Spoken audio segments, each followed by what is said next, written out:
thrillers in your teenage years. When and how did you start to write crime fiction? I understand that you started off as a poet. Hello, Jody. I'm very glad to be here. I did. When I first started writing, I was writing verse, which I wrote for several years. I never published a collection, but I did have poems in various magazines. And then that just stopped happening for me. I wasn't able to write poetry anymore for whatever reason. So I started writing prose as a second best, really. I still think that poetry is the highest calling. But when I started to attempt to write a novel, I wrote crime fiction because that's the second highest calling, I think. Crime fiction has always been a big favourite of mine. And crime fiction forces you to write plots. It forces you to focus on actually having a story to tell with a beginning, a middle and an end. And I think that if I don't have that structure guiding me, I will just write aimlessly and without stopping. So. How did you get interested in writing a series on MI5, the military intelligence service? There were many reasons why I started writing about spies. And one of the major ones is that I'm quite a lazy writer. I don't like research. So I thought if I write about spies and the Secret Service, I could make up anything I wanted, and people would assume that I knew what I was talking about, which isn't true. I've never worked for the Secret Service, but as people have pointed out, I would say that, wouldn't I? So mostly, I mean, that was a large part of it. Also, I wanted to write not just about spies, I wanted to write about failure. My spies are those who have messed up their careers in one way or another. I think failure is more interesting to write about than success. And I think damaged people are more interesting to write about than healthy ones. We all want to be happy and successful, but I don't think we necessarily want to read books about happy, successful people because that would just upset us. So writing about people who are frustrated and thwarted gives me more to chew on when I'm writing. Die wichtigsten Elemente des Romans Dead Lions, es beginnt im ersten Kapitel als ein Prolog, und zwar das Bahnnetz im Südwesten Englands ist lahmgelegt durch ein technisches Gebrechen.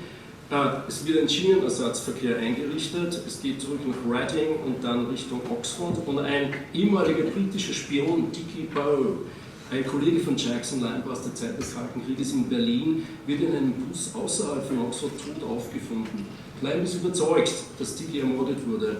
Als die Leute des Literaturhaus, eben die Loser-Typen des MI5, Nachforschungen anstellen und zu den Hintergrundumständen des ehemaligen Kolleges durchdringen, stoßen sie auf Geheimnisse aus dem Kalten Krieg, die alle zu Alexander Popov führen, der entweder ein fiktives sowjetisches Schreckgespenst ist oder die gefährlichste Bedrohung darstellt. Im politischen Kontext unserer Ibiza-Affäre ist besonders eines interessant. Eine der Schlüsselszenen im Roman ist ein Geheimtreffen von MI5-Leuten mit einem Mann, der sich als russischer Öloligarch ausgibt, der angeblich Ambitionen auf das russische Präsidentenamt hat und vom MI5 angeworben werden soll. Mehr will ich dazu nicht verraten. Jackson Lamb ist eben der Leiter im Slaughterhouse und das erste Mal treffen wir ihn auf einem Bahnhof in Reading, wo er erste Ermittlungen anstellt. Sein Aussehen ist wenig vorteilhaft beschrieben. Peter könnte das besser vorlesen. Die Schultern übersäten Schuppen, grüner Pullover mit V-Ausschnitt, fleckig von unkonzentriert in den Mund gestopftem Takeaway-Fraß, abgewetzte Hemdmanschetten, die aus dem Mantelärmeln ragten. Er war übergewichtig und sein schütteres, schmutzig blondes Haar trug er zurückgekämmt. Sein 3-Tage-Bart sprach von Trägheit, nicht von Coolness. Mick, in a 2016 article from The Guardian, wrote, "I don't know my hero's background story yet," which isn't to say that I was unaware of his literary antecedents. May I ask you about his literary antecedents? Well, Lamb is a sort of larger-than-life kind of character and very badly behaved. And I think that when you're trying to create a character who's bigger than the page he appears on, you're always going to be borrowing from people who've written before you, and you're furnishing an archetype rather than inventing a complete original. And one of the most obvious antecedents I can see is in the work of Reginald Hill. Do you know the British crime writer Reginald Hill? He wrote a wonderful series of crime novels about a pair of detectives called DL and Pascoe, and Andy DL, a Scottish name, is one of those characters who could be seen as a forebear of Jackson Lamb. He's similarly rude and abrasive, although he has a heart of gold, really, and I don't think Jackson Lamb does. But these kind of characters go back a way. I mean, you can trace them back to Falstaff or to Rabelais, and indeed to the Old Testament. I think God in the Old Testament was perhaps the original big, bad-tempered character who you wouldn't want to be on the wrong side of. Von Reading begibt sich Lamb dann nach Oxford. Maybe I'll ask you to read this passage first, please. I will do. In this passage, Jackson Lamb is trying to find out what happened to Dickie Bow, whose body was found on a bus. And what he's found is, on the bus that Bow died on, he's found a black hat and a mobile phone hidden between the cushions of the seat. It's a very old and unstylish mobile phone. It's in fact, it's this mobile phone. I use cutting-edge technology in my books and in my life. On a bench at Oxford Station sat Jackson Lamb, overcoat swamping him either side, undone shirt button allowing a hairy glimpse of stomach. He scratched this absently and fumbled with the button before giving up and covering the mound instead with a black fedora on which he then concentrated his gaze as if it held the secret of the ground. A black hat, left on a bus. The bus Dickie Bow had died on. Which didn't in itself mean much, but Jackson Lamb wondered. It had been raining heavily when that bus reached Oxford, and first thing you do on stepping off a bus into the rain was put your hat on, if you had one. And if you didn't have one, first thing you do was go back for it. Unless you didn't want to draw attention to yourself, wanted to remain part of the crowd heading onto the platform, boarding a train, being carried away from the scene as quickly as possible. He was being stared at pointedly by a woman who was far too attractive to be doing so out of amateur interest.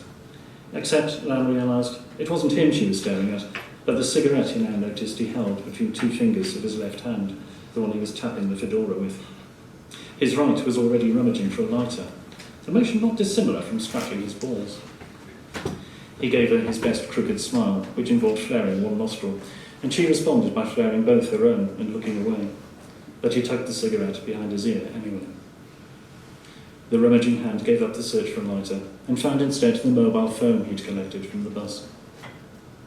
It was an ancient thing, a Nokia, black and grey, with about as many functions as a bottle opener. You could no more take a photo with it than send an email with a stapler. But when he pressed the button, the screen squeaked into life. Lamb clicked onto messages and found only a note from Bow's service provider, informing him he had 82 pence in his pay-as-you-go account. Lamb wondered what fraction of Bow's worldly goods 82 pence represented. He scrolled onto sent items. That was empty too. But Dickie Bow had fished his mobile out shortly before dying and had jammed it between the cushions of his seat, as if to make sure it would only be found by someone looking for it, by someone for whom he had a message. An unsent message, as it turned out. A train arrived, but Lamb remained on his bench. Not many people got off, not many got on. As it pulled away, Lamb saw the attractive young woman glaring at him through a window, and he farted quietly in response. A private victory, but satisfying. Then he examined the phone again. Drafts. There was a drafts folder for text messages. He opened this, and the single-word entry of a single saved message stared back from the tiny screen. Near his feet, a pigeon scratched the ground in imitation of a bird that might make an effort. Lamb didn't notice. He was absorbed in that single word, keyed into the phone, but never transmitted, locked forever in its black and grey box, alongside 82 pence worth of unused communication.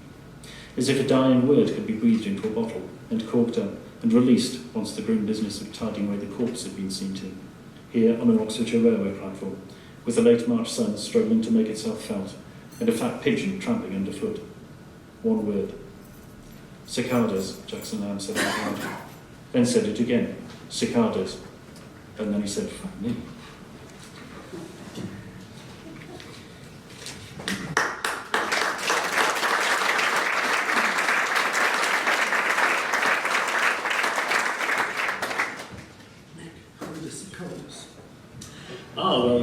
The cicadas. Do we know what cicadas are? I found that many people did myself. They're an insect, but the interesting thing about these insects are that they bury themselves underground and can stay there for years and years, 12, 15 years longer. So I used the word as a code word to indicate the activity or lack of activity of people who had spied for the Soviet Union when the Soviet Union was in place, and who, since the wall had gone down and the Cold War was over, had been dormant but are still around in society waiting, or not waiting. They're not doing it. Im nächsten Textausschnitt, den uns Peter vorstellen wird, treffen wir auf River Cartwright, einen von Lambs Mitarbeitern.